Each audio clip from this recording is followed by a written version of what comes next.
আলহামদুলিল্লাহ, আমি আবার নতুন আরেকটি ভিডিও নিয়ে আজকে হাজির হলাম। নারেশন পর্বের জানতে হবে এর 4টি পরিবর্তনের শেষ পরিবর্তনটি।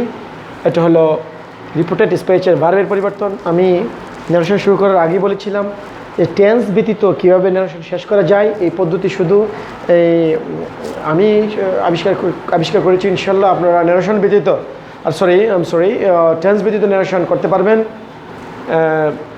ডিরেক্ট অ্যান্ড ইনডিরেক্ট রিপোর্টেড স্পিচের ভার্বের পরিবর্তন আমি আবারও স্মরণ করে দিই। 4টি পরিবর্তন আছে, এর ভিতরে একটি পরিবর্তন হলো ভার্বের পরিবর্তন।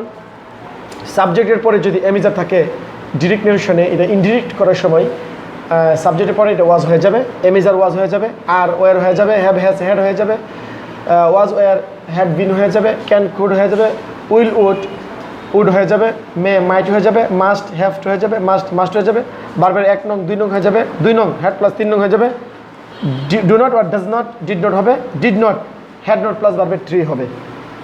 প্রিয় শিক্ষার্থীরা, আমি আবার আপনাদেরকে স্মরণ করে দিই,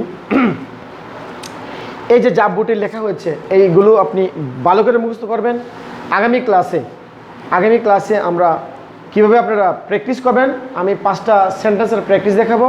আর বেসিক যা দিয়েছি সব বেসিক এখানে আছে, কিছু আছে নাও থাকলে দেন হবে, ইয়েস্টারডে থাকলে প্রিভিয়াস ডে হবে, টুমরো নেক্সট ডে হবে। এগুলো স্বাভাবিক, আমরা সবাই জানি, এগুলো না। এই মেন যে স্ট্রাকচারটা, আমি 4টি পরিবর্তন 5টি জায়গায় চিনতে হবে, 4টি পরিবর্তন জানতে হবে, 4টি পরিবর্তন জানিয়েছি। এখন কালকে আমি প্রত্যেকটি সেন্টেন্সের প্র্যাকটিস করাবো। প্রিয় শিক্ষার্থীরা, আমি আবার স্মরণ করে দিই, আপনারা অবশ্যই আমার চিনতে হবে 5টি জায়গা, জানতে হবে 4টি পরিবর্তন, এগুলো মুখস্থ করবেন। যদি পাকাপোক্ত মুখস্থ না করেন তাহলে অসম্ভব। আর যদি করতে পারেন ইনশাল্লাহ কালকেই আপনারা সেন্টেন্স শেষ করবেন। আমি 5টি লেকচারে সেন্টেন্সটা শেষ করব।